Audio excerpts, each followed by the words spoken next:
గతంలో మీరు చేసిన స్టేట్మెంట్లో నియంతృత్వ పాలన తెలంగాణలో ఉంది, గడిల పాలనకి వ్యతిరేకంగా నేను రాజకీయాల్లోకి వస్తాను, బహుజన సమాజ్వాద్ పార్టీలో చేరుతూ బహుజనుల సంక్షేమం కోసం అభివృద్ధి కోసం వచ్చానంటున్నారు. ఇప్పుడు అదే గడిల పాలనలో ప్రవీణ్ కుమార్ బందీ అయిపోయి ఉన్నారు.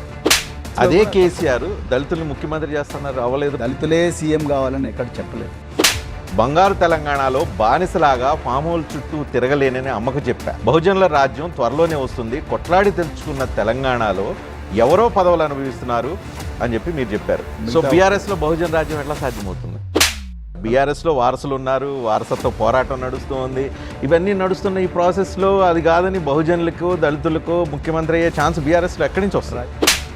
ఎక్కడున్నా కూడా నా గుండెలో ఏ సిద్ధాంతం ఉందో ఆ సిద్ధాంతాన్ని మాత్రం నేను మీరు బీఆర్ఎస్ పార్టీలో మీ గుండెలో ఉన్న సిద్ధాంతాన్ని దాన్ని ఇంప్లిమెంట్ చేయడం సాధ్యమైంది అనుకుంటున్నారు.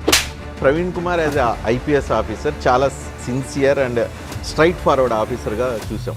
రాజకీయాల్లో మీరు మిగతా రాజకీయ నాయకులు లాగానే కాలు అటు ఇటు వేసి అవసరానికి తగ్గట్టుగా మారుతూ 2021-24 మధ్య కాలంలో ప్రవీణ్ కుమార్ చేసిన ఏవైతే ఆరోపణలు ఏవైతే ఉన్నాయో, ఇప్పుడు అదే ప్రవీణ్ కుమార్ బీఆర్ఎస్లో చేరిన తర్వాత చెప్పే మాటల మధ్య ఉన్న డిఫరెన్స్ ప్రజలు ఎట్లా అర్థం చేస్తారు?